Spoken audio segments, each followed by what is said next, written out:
Why is it so much easier to worry than it is to trust God?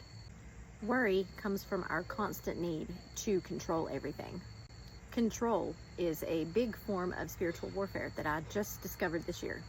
It's easier to worry because we think that we've got to have control over it. We think we've got to have the outcome that we know in our minds is what needs to happen.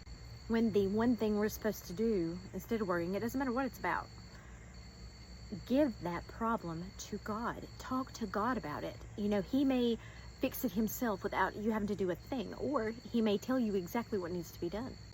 Cast your worries on the Lord because he loves and cares for you. Come to me, all ye who are weary and heavy burdened, and I will give you rest. But let me tell you, when I say that it's spiritual warfare, that worry is spiritual warfare, I don't mean, that relieves you of all responsibility.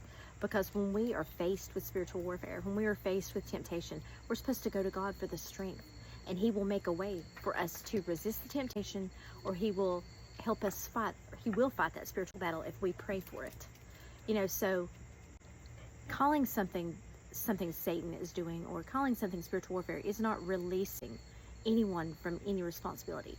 It's even bigger responsibility because you know what it is now, and you know that you need to give it to God so he can fix it. And if it's something he's telling you to do, you've got to make time.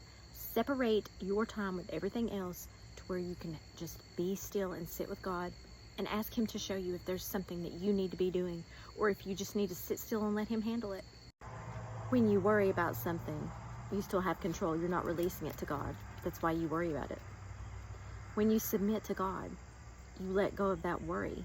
You truly let go of that worry. I know it's hard, but when you let go of that worry, he is fighting that battle of spiritual warfare, that control that you think you've got to have. You take those thoughts captive. Whenever a spiritual warfare thought or action comes into your head or your heart, you take it captive and you give it to God. It's like you're catching it and giving it to him. You catch it when it comes into your brain. You acknowledge it. You know that that's not right. It's not supposed to be there. But then you give it to God to fight. I'm learning all these things. We can constantly learn. But, my dog's wanting to be in it. She agrees. But we have to. We can't just hold on to the worry because it'll eat us up. That will eat us up. It'll take our joy. It'll take our peace. And that is a tactic of the enemy. So, as hard as it is, release that control and give it to God. And I have done that before, and I can tell you that you will feel a peace. I have. So you got to make yourself. Be strong. Take it captive. Give it to God.